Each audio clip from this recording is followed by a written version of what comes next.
Everyone welcome to cricket Venkatesh. Hockey మన గుండె చప్పుడు అని నేను తమ్నైల్ టైటిల్ పెడితే మీకు అది చాలా స్ట్రేంజ్గా అనిపించుంటుంది. ఎందుకంటే హాకీ మన గుండె చప్పుడు ఏంటి, హాకీతో మనం ఎప్పుడు కనెక్ట్ అయ్యాం అని ఒక ఫీలింగ్ కలుగుతుంది.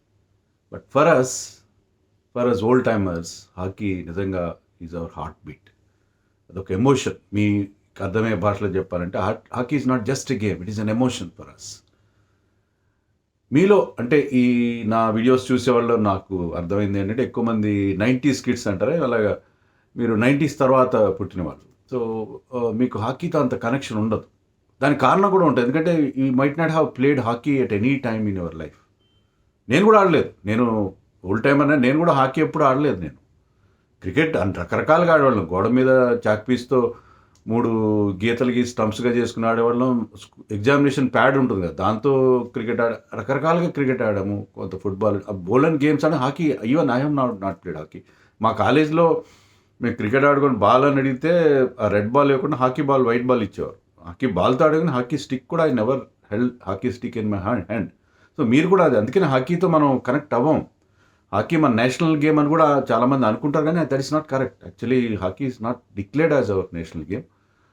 ఆ మధ్య కొన్నేళ్ల క్రితం రైట్ టు ఇన్ఫర్మేషన్ కింద కూడా ఒక స్కూల్ కిడ్ అడిగితే హాకీ మన నేషనల్ గేమ్ అంటే ministry of youth affairs reply కూడా ఇచ్చారు, hockey is not national game అని, మనమేం అలాగేం లేదు, మనకు నేషనల్ గేమ్ అనేది లేదు అని రిప్లై ఇచ్చారు. నేషనల్ గేమ్ కాకపోయినా it is more than a national game for India. దానికి కారణాలు ఏంటో కూడా నేను చెప్తాను. ఎందుకు హాకీ ఒక ఎమోషన్, ఎందుకు హాకీ ఒక మన గుండె చప్పుడు అనే దానికి నేను ఒక కథలాగా చెప్తాను. చాలా ఇంట్రెస్టింగ్ ఉంటుంది. లాంగ్గా ఉన్న మీరు ఓపికగా వినండి.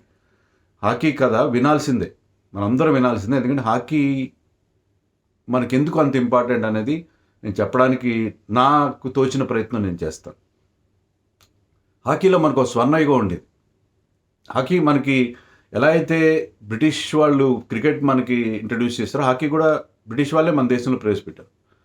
కానీ హాకీ ఎవరు ఆడేవారు, క్రికెట్ హాకీ ఆడేవాళ్ళంతా కాస్త మాస్ గేమ్ ఇది. క్రికెట్ ఆడేవాళ్ళు ఎవరు మొదట్లో పార్సీ కమ్యూనిటీ, రిచ్ కమ్యూనిటీ వాళ్ళు ఆడేవారు. మా రాజులు, నవాబులు వాళ్ళు ఆడేవాళ్ళు.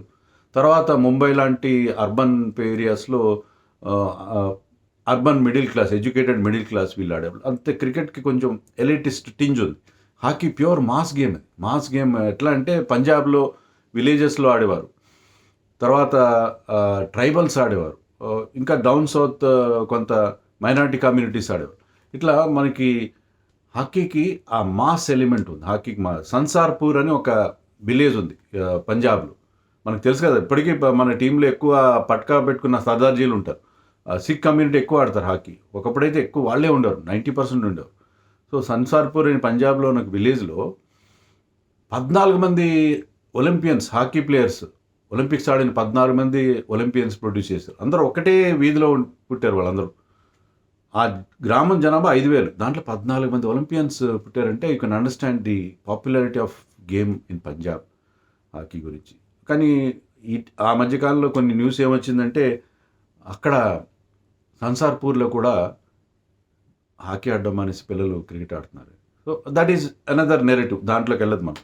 సో సన్సార్పూర్ దగ్గర కానీ అలాంటి గేమ్ అది. ఇంకోటి చెప్తాను నేను, మన ఇండియా ఫస్ట్ టైం ఒలింపిక్స్కి వెళ్ళి గోల్డ్ కొట్టినప్పుడు మన టీం హాకీ కెప్టెన్ ఎవరు తెలుసా?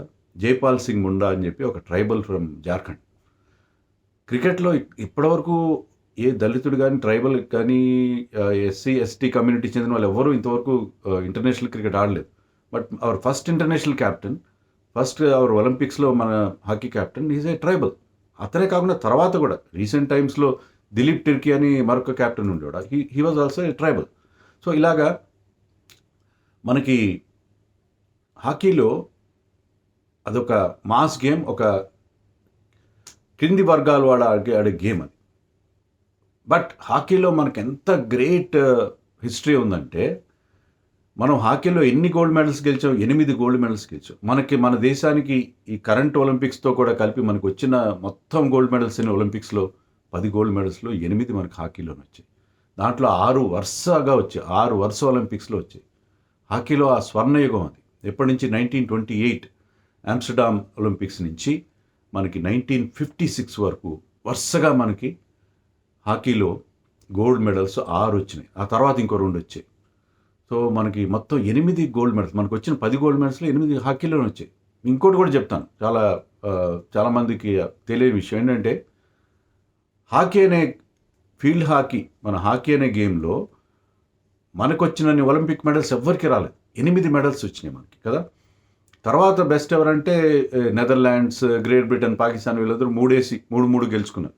So 8 gold medals in 1 discipline. అంటే చైనా ఇప్పుడు టేబుల్ టెన్నిస్లో ఎంత డామినేట్ చేస్తుందో మనకు తెలుసు. చైనాకి ఐ థింక్ టేబుల్ టెన్నిస్లో ఉన్న 43-44 గోల్డ్ మెడల్స్లో వాళ్ళకి 38 వచ్చినాయి. సో అలాంటి రికార్డు వాళ్ళకు ఉంది. అలాగే టేబుల్ టెన్నిస్లో చైనా లాంటి దేశాలు ఎంత డామినేట్ చేస్తే, హాకీలో మనకి ఒకప్పుడు ఆ డామినేషన్ ఉంది. ఒకప్పుడు మాత్రమే. ఆ స్వర్ణయుగం గడిచిపోయింది. ఇప్పుడు కాంస్యయుగంలో కూడా లేము మనం. సో ఆ స్వర్ణయుగం చూసాం మనం 1928లో. అది ఎలా అని కూడా చెప్తాను నేను. కథ చెప్పాలి. మనకి 1926లో మనం అప్పటికే హాకీలో మన దేశంలో బైటన్ కప్ అలాంటి కొన్ని టోర్నమెంట్స్ జరిగేవి. ధ్యాన్ చంద్ అనే ఒక హాకీ మాంత్రికుడు ఎమర్జ్ అయ్యాడు. మాంత్రికుడే అతను. ఎందుకంటే అతను క్రికెట్లో బ్రాడ్మెన్ అన్నాడు ఒకసారి, నేను క్రికెట్లో రన్స్ ఎలా చేస్తాను, వాళ్ళు గోల్స్ కొడతాను, అన్ని గోల్స్ కొట్టాడు. ధ్యాన్ చంద్ ఉన్నాడు. ధ్యాన్ చంద్తో కలిసి మన టీం ఒకటి న్యూజిలాండ్ వెళ్ళి 1926లో వెళ్తే, అక్కడ ఆడిన 25 మ్యాచ్లు ఆడితే దాంట్లో 18 మ్యాచ్లు గెలిచారు. 21 మ్యాచ్లు ఆడారు. దాంట్లో 18 మ్యాచ్లు గెలిచారు మనం. అదే ఉత్సాహంతో మన వాళ్ళు 1928 ఒలింపిక్స్కి వెళ్దాం. అప్పుడు మనకి ఇండిపెండెన్స్ రాలేదు. బ్రిటిష్ ఇండియా టీం అది. వెళ్ళని రెడీ అయ్యారు. కానీ వాళ్ళకి టాటాస్ స్పాన్సర్ చేశారు. లక్కీగా వాళ్ళకి ఏదో స్పాన్సర్షిప్ దొరికితే వాళ్ళు 1928లో వెళ్ళారు. ధ్యాన్ చంద్ వెళ్ళాడు. 1928 గోల్డ్ గెలిచారు. 1932 గోల్డ్ గెలిచారు. 1936 బెర్లిన్లో హిట్లర్ సమక్షంలో జరిగిన గేమ్స్లో గెలిచారు. సో వరుసగా 3 గెలిచారు. మళ్ళీ బ్రేక్ పడింది సెకండ్ వరల్డ్ వార్ తర్వాత మళ్ళీ కంటిన్యూ చేశారు. 1948 గెలిచారు. 1952 గెలిచారు. 1956 గెలిచారు. సో వరుసగా మన వాళ్ళు 6 ఒలింపిక్స్లో 6 గోల్డ్ మెడల్స్ గెలిచారు. తిరుగులేదు. అప్పుడు ఎంత మన డామినేషన్ అంటే 6 ఒలింపిక్స్లో 25 మ్యాచ్లు ఆడాం. 178 గోల్స్ మనం కొడితే 178 goals, 178 goals we scored in those 25 matches in those 6 Olympics. మన ప్రత్యర్థులు మన మీద చేసిన గోల్స్ ఏమో తెలుసా మీకు? 7 మాత్రమే. అంత డామినేషన్. డజన్ల కొద్ది గోల్ కొట్టారు ధ్యాన్ చంద్, రూప్ సింగ్ లాంటి వాళ్ళు. సో అలాంటి ఒక బ్రహ్మాండమైన ధ్యాన్ చంద్ ఫస్ట్ 3 ఒలింపిక్స్లో Dhyan Chand the hero. Second 3 after second world war Balbir Singh. ఇలా మనకి లెజెండరీ ప్లేయర్స్ ఉండేవారు. వాళ్ళకి తిరుగు ఉండేది కాదు.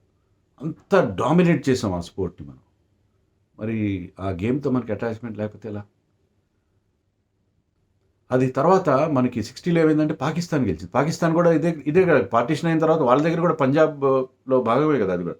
వాళ్ళకు పంజాబ్ ఉంది, వెస్ట్రన్ పంజాబ్.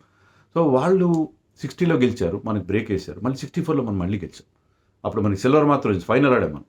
64లో మళ్ళీ వీ కుడ్ రీగెయిన్ కానీ ఆ తర్వాత నుంచి మన డిక్లైన్ స్టార్ట్ అయింది. 76లో మాంట్రియాల్ ఒలింపిక్స్లో అంతవరకు మనం ఎలా ఆడేవాళ్ళం హాకీ, మన స్టైల్ ఏంటంటే గడ్డి మీద ఆడేవాళ్ళం, పచ్చగడ్డి మీద ఆడేవాళ్ళం. దాంట్లో మనకి ఆ డ్రిబ్లింగ్ స్కిల్ అంటే బాల్ని ఇట్లా బ్యాట్కి అతికిచ్చినట్టు కాబట్టి ఇటు తిప్పుకుంటూ వెళ్ళిపోవడం, షార్ట్ పాసెస్తో పాస్ చేసుకోవడం, ఆ స్కిల్ ఉపయోగించి ఆడేవాళ్ళం. మనదంతా స్కిల్ బేస్డ్ గేమ్. కానీ 76లో ఏమైందంటే 76లో గేమ్ మారిపోయింది. ఆస్ట్రోటర్ఫ్ అని ఇంట్రొడ్యూస్ చేశారు. ఆస్ట్రోటర్ఫ్ అంటే ఒక ఆర్టిఫిషియల్ టర్ఫ్. ఇప్పుడు ఆడేది అదే, ఆల్మోస్ట్ ఒక బిలియర్డ్స్ టేబుల్లో ఉంటుంది. దాంట్లో స్పీడ్ కావాలి, స్కిల్ పనికిరాదు. ఇలా మీకు షార్ట్ పాసెస్, డ్రిబ్లింగ్ టాక్టిక్స్ పనిచేయవు. ఆస్ట్రోటర్ఫ్ ఇప్పుడు ఎందుకు ఇండియా అపోజ్ చేయలేదు, దానికి కూడా రాజకీయాలు ఉన్నాయి. అది కూడా చెప్తాను నేను. ఏంటంటే అప్పుడు మన ఇదేంటో టైమర్ పెట్టేశారు. ఓకే సరే. ఆస్ట్రోటర్ఫ్ ఉన్నప్పుడు దాని మీద డ్రిబ్లింగ్స్ ఎందుకు మన వాళ్ళు అపోజ్ చేయలేదని చెప్తున్నాను. ఎందుకు అపోజ్ చేయలేదంటే దానికి ఒక రీజన్ ఉంది. మన హాకీ ఫెడరేషన్ ఆఫ్ ఇండియా ఉంటుంది కదా, హాకీ సంస్థ ఏదైతే హాకీని రూల్ చేస్తారో ఇండియాలో, దాంట్లో బోల్డెన్ పాలిటిక్స్ ఉన్నాయి. అక్కడ నార్త్ వర్సెస్ సౌత్లో ఎంఏఎం రామస్వామి సినిమాలో కూడా పేరు వాడతారు. అతను ఒక పెద్ద హార్స్ రేస్లో వాటిలో ఉండే తమిళనాడుకి చెందిన ఒక కొంచెం కాంట్రవర్షియల్ క్యారెక్టర్. అతను హాకీ ప్రెసిడెంట్గా ఉండేవాడు. అతనికి తర్వాత నార్త్లో వేరే ఈ పంజాబ్ చెందిన వాళ్ళతో ఎలక్షన్స్లో వచ్చిన గొడవల్లో వరల్డ్ హాకీ ఫెడరేషన్ ఏదైతే ఉందో వాళ్ళు రామస్వామి సపోర్ట్ చేశారు. సో వాళ్ళ సపోర్ట్తో రామస్వామి ఇండియా హాకీ ప్రెసిడెంట్గా ఉన్నాడు. అందుకని ఈ ఆస్ట్రోటర్ఫ్ ప్రపోజల్ తెచ్చినందుకు Ramaswamy, because world body has supported him, అతను దాన్ని అపోజ్ చేయలేదు. అపోజ్ చేసి ఉండాల్సింది. ఎందుకంటే ఖచ్చితంగా ఇది ఇండియా కోసం పెట్టిన రూల్. ఇండియా పాకిస్తాన్ లాంటి టీమ్స్ ఈ గ్రాస్ హాకీ మీద డిఫెండ్ ఎక్కువ వాళ్ళు చేస్తున్నారు. యూరోపియన్ హాకీకి అది లేకుండా పోయిందని చెప్పి వాళ్ళు పెట్టిన రూల్. ఎందుకంటే యూరోప్లో వందల కొద్దీ ఆస్ట్రోటర్ఫ్స్ ఉంటాయి. మన దగ్గర 1.5 ఆస్ట్రోటర్ఫ్ ఉన్న 70s మన దగ్గర పాటియాల NIS పాటియాలలో హాఫ్ ఆస్ట్రోటర్ఫ్ ఉండేది. 1982 ఐఎమ్ టాకింగ్ అబౌట్ 80s. 1982లో మనకి ఏషియన్ గేమ్స్ అప్పుడు నేషనల్ స్టేడియం ఢిల్లీలో ఒక ఫుల్ ఆస్ట్రోటర్ఫ్ స్టేడియం కట్టారు. మన దగ్గర 1.5 ఉన్నప్పుడు నెదర్లాండ్స్ లాంటి చోట్ల 200 ఆస్ట్రోటర్ఫ్స్ ఉండేవి. ఆస్ట్రోటర్ఫ్ అప్పట్లోనే దాదాపు 10 కోట్లు లేదు ఆస్ట్రోటర్ఫ్ కట్టాలంటే. సో మనకి అంత నిధులు లేవు. సో వాళ్ళందరూ యూరోప్లో అందరికీ ఆస్ట్రోటర్ఫ్స్ ఉండేవి. యూరోప్లో, ఆస్ట్రేలియాలో, అర్జెంటీనాలో, వీటన్ని చోట్ల వాళ్ళు they use to excel in that game. మనకి ఆ పవర్ గేమ్ లేదు, మనకి ఆ స్టామినా లేదు. సో అప్పటి నుంచి డిక్లైన్ స్టార్ట్ అయింది. 1976 నుంచి మనకి డిక్లైన్ స్టార్ట్ అయింది. లక్కీగా 1980లో ఈ రష్యా అప్పుడు ఆఫ్ఘనిస్తాన్ ఇష్యూ అయ్యి కోల్డ్ వార్ టైంలో Russia boycotted 1980 Los Angeles Olympics. అప్పుడు మనకి చాలా టీమ్స్ ఇంక్లూడింగ్ పాకిస్తాన్ లేదు కాబట్టి మనం అప్పుడు గోల్డ్ గెలుచుకున్నాం 1980 ఒలింపిక్స్లో. So that was the last time we one A gold medal in hockey. అప్పుడు నా బాగా గుర్తుంది, రేడియోలో ఉన్నా. అప్పుడు మాకు టీవీ లేదు. 1980లో మాకు టీవీ ఎక్కడ ఉంది? టీవీ లేదు. టీవీ లేకపోయేసరికి రేడియోలో విన్నాను కామెంటరీ బాగా గుర్తా. ఫైనల్ ఎంతో టెన్షన్గా మనం 4 గోల్స్ చేసేసాం. ఒక స్టేజ్లో మంచి లీడ్లో ఉన్నాం. తర్వాత వాళ్ళ పెనల్టీ కార్నర్ వరుసగా వచ్చిన వాళ్ళకి 3 గోల్స్ కొట్టారు. But still finally we manage to win that 4-3. నాకు బాగా గుర్తుంది. అప్పుడు మహమ్మద్ షాహిద్, జాఫర్ ఇక్బాల్ లాంటి ప్లేయర్స్ ఉన్నారు. Bhaskaran was the captain. అద్భుతంగా ఉండే వాళ్ళ. షాహిద్ కూడా ధ్యాన్ చంద్తో పోలుస్తారు. అంత గొప్ప ప్లేయర్ కదా, కానీ ఆ డ్రిబ్లింగ్ స్కిల్స్ అంత అద్భుతంగా ఉండే మహమ్మద్ షాహిద్ ఫ్రమ్ బెనారస్. సో ఆ 1980లో లాస్ట్ గెలిచాం మనం. లక్కీగా ఆస్ట్రోటర్ఫ్ మీద గెలిచాం. బట్ ఆ తర్వాత మనకి హాకీలో చాలా ఎదురు దెబ్బలు ఎదురైనాయి. ఎందుకంటే 1980 నుంచి మళ్ళీ మొన్న టోక్యో ఒలింపిక్స్ 2021 టోక్యో ఒలింపిక్స్ వరకు మనకి హాకీ మెడల్ ఒలింపిక్స్లో రానేలేదు. ఇంకోటి ఏంటంటే ఘోరమైన విషయం, 2008లో మనం కనీసం ఒలింపిక్స్లో క్వాలిఫై కూడా కాలేదు. ఒలింపిక్స్లో ఆడలేకపోయినాం. మనం క్వాలిఫై కూడా కాలేదంటే మొన్న వెస్టిండీస్ ఎలాగైతే వన్డే వరల్డ్ కప్ క్వాలిఫై కాకపోతే మనం ఎలా కన్నీరు కార్చామో అలాంటి పరిస్థితి, అంతకంటే ఘోరం. అలాగే 2012లో మనం వెళ్ళాం, క్వాలిఫై అయ్యాం, కానీ ఒక్క గేమ్ కూడా గెలవలేదు. We finish last. అంత దారుణమైన రికార్డ్ నుంచి మనం మళ్ళీ బయటకు వచ్చాం. యాక్చువల్లీ నేను ఇంకోటి కూడా చెప్తాను. 1975లో మనం హాకీ వరల్డ్ కప్ గెలిచాం. అందరు అజిత్ పాల్ సింగ్ కెప్టెన్స్. మనం క్రికెట్ వరల్డ్ కప్ కంటే ముందు హాకీ వరల్డ్ కప్ గెలిచాం. మనం క్రికెట్ వరల్డ్ కప్ ఎప్పుడు గెలిచాం? 1983లో గెలిచాం. హాకీ వరల్డ్ కప్ మనం 1975లో గెలిచాం. కానీ 1975లో లైవ్ టెలికాస్ట్ లేదు, టెలివిజన్ లేదు. 1982లో లైవ్ టెలికాస్ట్ స్టార్ట్ అయింది ఏషియాడ్ అప్పటి నుంచి, ఢిల్లీలో ఏషియన్ గేమ్స్ జరిగినప్పటి నుంచి. 83లో టెలివిజన్లో ఆ వరల్డ్ కప్ గెలవడాన్ని అందరూ చూశారు. సో అది తేడా వచ్చింది. 75లో కూడా లైవ్ టెలికాస్ట్ ఉంటే అప్పుడు హాకీ గెలవడాన్ని మన వాళ్ళు ప్రత్యక్షంగా వీక్షించి ఉంటే బ్రహ్మాండం. లేకపోతే 1980లో మన ఒలింపిక్ గోల్డ్ గెలవడాన్ని వీక్షించి ఉంటే అందరూ వాళ్ళ డ్రెస్సింగ్ రూమ్ డ్రాయింగ్ రూమ్లో కూర్చొని, అప్పుడు పరిస్థితి వేరుగా ఉండేది. హాకీకి ఒక గ్లామర్ వచ్చేది. కానీ హాకీ ఆ స్వర్ణ పథకాలు గెలుస్తున్నప్పుడు, వరల్డ్ కప్ గెలిచినప్పుడు టెలివిజన్ లేదు. క్రికెట్ వరల్డ్ కప్ గెలిచినప్పుడు లక్కీగా టెలివిజన్ ఉంది. సో క్రికెట్కి ఆ ప్లేస్ వచ్చేసింది, క్రికెట్కి ఆ గ్లామర్ వచ్చింది, క్రికెట్కి ఆ మనీ వచ్చింది, కాసుల వర్షం కురవడం మొదలైంది. Hockey unfortunately last out on that aspect. అది జరిగిన మేజర్ ప్రాబ్లం, హాకీకి జరిగిన మేజర్ ప్రాబ్లం అది. సో అలా మన హాకీ దెబ్బతింది. హాకీలో మనీ లేదు. నేను ఇంకోటి కూడా చెప్తాను మీకు. ముఖేష్ కుమార్ అని 3 సార్లు ఒలింపిక్స్ ఆడాడు, ఇండియా క్యాప్టెన్ చేశాడు. మన హైదరాబాద్ చెందినవాడు, బొలారంలో ఉంటాడు అతను. ముఖేష్ కుమార్ క్యాప్టెన్గా ఉన్నప్పుడు, హాకీ క్యాప్టెన్గా, ఇండియా హాకీ క్యాప్టెన్గా ఉన్నప్పుడు మహమ్మద్ అజరుద్దీన్, మరొక Hyderabadi, India cricket captain.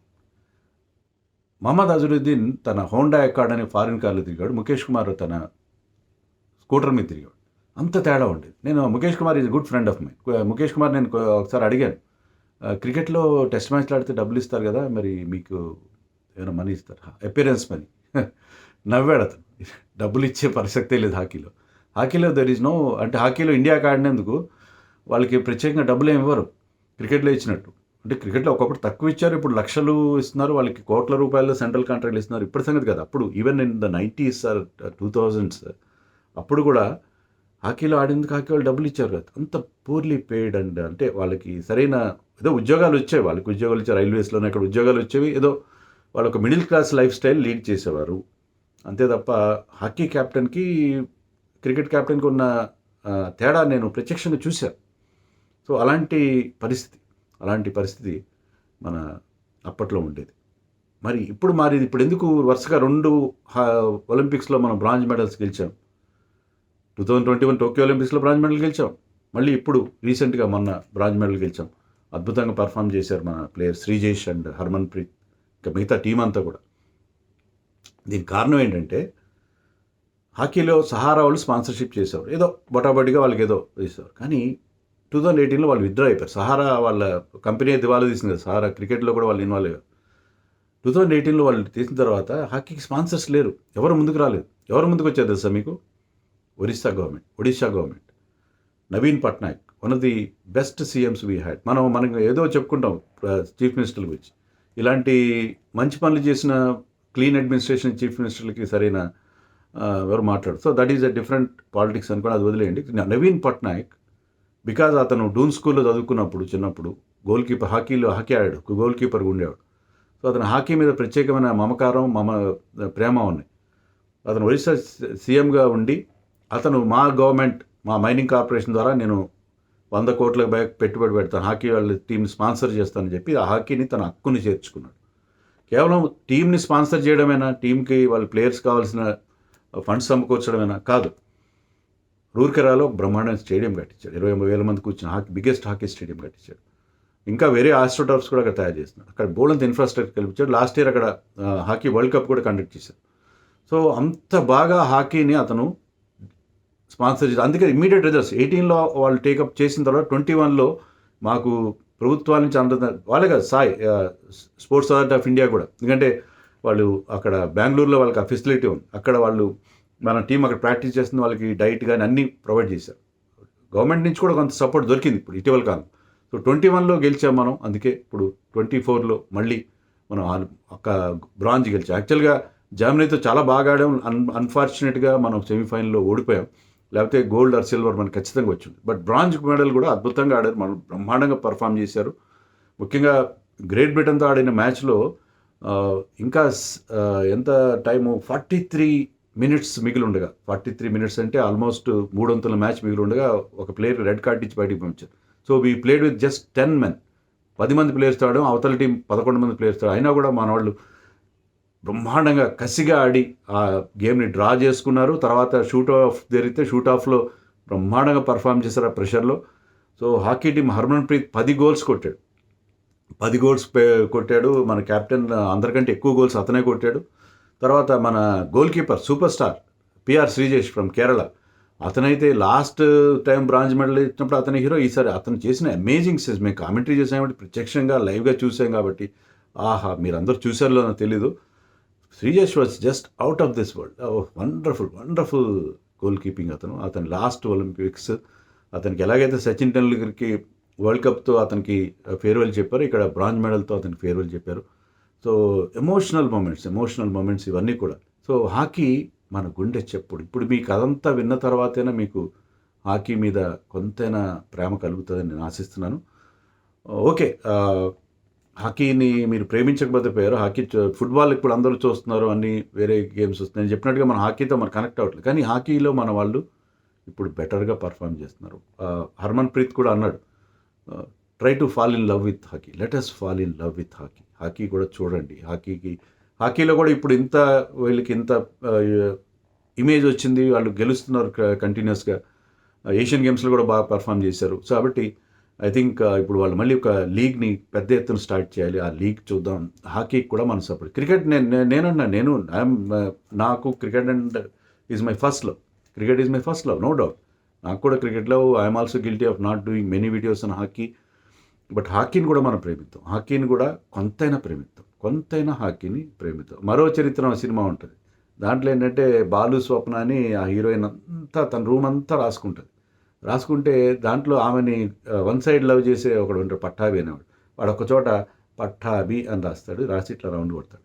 So అలాగే మనం క్రికెట్‌ని విపరీతంగా ప్రేమించేద్దాం. కానీ కొంతైనా హాకీకి మన గుండెలో కొంత చోటు కల్పిద్దాం. ఎందుకంటే ultimately hockey is an emotion. Hockey is our heart beat. ఏమంటారు?